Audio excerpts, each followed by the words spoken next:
तो हमारे पास हमने क्लस्टर का कॉलम ऐड करवाया। अब देखो यहाँ पर देखना है, यहाँ पर हमारे पास क्या देखना है कि क्लस्टर्स को डिवाइड करके हमारे क्लस्टर्स सही बन रहे हैं या नहीं बन रहे। तो हमें वेरिफिकेशन करनी है कि आया कि ये जो क्लस्टर्स प्रेडिक्ट किए हैं के मीन्स ने वो सही बन रहे हैं, फॉर्म्ड हो रहे हैं या नहीं। तो उसके लिए देखो क्या करना होगा, हम क्लस्टर्स के लिए डेटा फ्रेम बनाने हैं, यानी कि हर क्लस्टर को एक डेटा फ्रेम कंसिडर किया जा रहा है और यहाँ पर कंपैरिजन वैल्यू को देखते हुए हम क्या कर रहे हैं, डेटा फ्रेम बना रहे हैं। जैसे हमने एक डेटा फ्रेम को नाम दे दिया 0, दूसरे को दे दिया 1, तीसरे को दे दिया 2। तो यही हमारे पास क्या बनेंगे, अलग अलग डेटा फ्रेम। और उसको डेटा पॉइंट्स को गेट करने के लिए हमने कलर रिप्रेजेंटेशन दे दी। जैसे 0 के लिए स्कैटर प्लॉट में ग्रीन, रेड और ब्लैक। तो अब हमें ये देखना है कि हमारे पास क्लस्टर्स फॉर्म्ड हुए सही या नहीं हुए।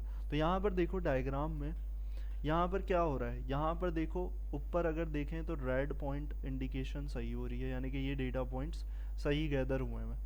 मसला कहाँ आ रहा है, मसला यहाँ पर आ रहा है इन दो क्लस्टर्स के अंदर, यहाँ पॉइंट्स जो हैं वो मिक्सअप हो रहे हैं। यानी कि के मीन्स ने प्रिडिक्शन सही नहीं करी है कि भाई ये एक ग्रुप होना चाहिए और ये एक ग्रुप होना चाहिए।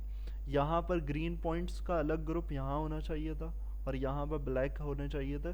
तो ये हमारे पास क्या है, ये क्लंकी क्लस्टर्स है, जैसे हमने स्लाइड में देखा था इम्परफेक्ट क्लंकी क्लस्टर्स बन रहे हैं। अब उसका रीज़न फाइंड आउट करना है कि आए कि इम्परफेक्ट क्लंकी क्लस्टर्स क्यों बन रहे हैं, क्यों फॉर्म्ड हो रहे हैं। तो उसमें देखो एक चीज़ है, नीचे आते हैं अगर, तो यहाँ दो कॉलम्स थे हमारे पास और उन दो कॉलम्स पे हमारे पास क्या हो रहा था, उसमें मसला ये है कि जो वाई एक्सिस पे कॉलम है इनकम का और जो एक्स एक्सिस पे कॉलम है हमारे पास एज का, वो वैल्यूज़ डिफरेंस बहुत है। यानी कि हमारे पास एज वैल्यू जो है 0 to 100 के दरमियान है और हमारी सैलरीज जो हैं वो 0 से लेके 1 लाख तक जा रही हैं। तो इसी वजह से वो प्रोडिक्शन नहीं कर पा रहा कि हमारे पास क्या होना चाहिए। अब देखो नंबर ऑफ़ के की बात नहीं हो रही, क्योंकि वो तो क्लस्टर्स हमारे पास ऐसे ही हैं, सही हैं, 3 थे नज़र आ रहे थे तो हमने 3 लगाया। तो वो तो बाद में आएगी कहानी, लेकिन पहले डेटा ठीक होना चाहिए।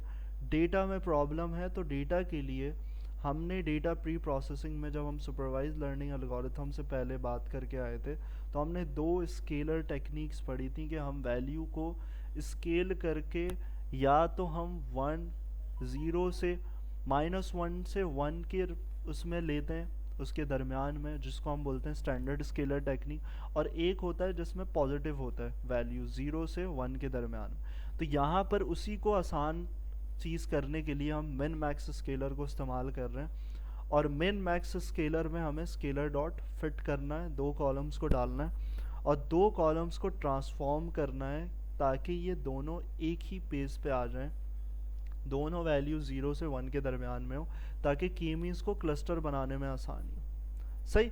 तो यहाँ पर दोबारा देखो, इसको करने के बाद, स्केल करने के बाद हमने दोबारा क्या करना है, वही स्टेप्स रिपीट करने हैं, क्योंकि हमने अब डेटा को सही किया है और डेटा को सही करने के बाद वही स्टेप्स रिपीट होंगे और फिर देन प्रिडिक्ट करेगा। तो आप देखो वैल्यूज़ क्लस्टर्स की अलग जगह प्लेस हो गई। पहले हमारे पास 0 स्टार्टिंग में आ रहा था, 1 आ रहा है स्टार्टिंग में। तो इस तरीके से हमारे पास डिफरेंट जगह क्लस्टर्स बन रहे होंगे और फिर हमने कॉलम लिया, कॉलम को करने के बाद फिर हम आए दोबारा उसी तरीके से जैसे हमने किया था काम, ऊपर वेरीफाई करने के लिए कि आया कि अब स्केल्ड फीचर्स के थ्रू हमारे पास सही फॉर्म्ड हो रहा है। तो यहाँ पर देखो बिल्कुल सही हमारे पास एग्जैक्टली फॉर्म्ड हो रहा है कि हमारे एक क्लस्टर जिसमें सारे डेटा पॉइंट्स एक ही ग्रुप को रिप्रेजेंट कर रहे हैं, और वो क्यों बता रहा है, वो कलर बता रहा है हमें।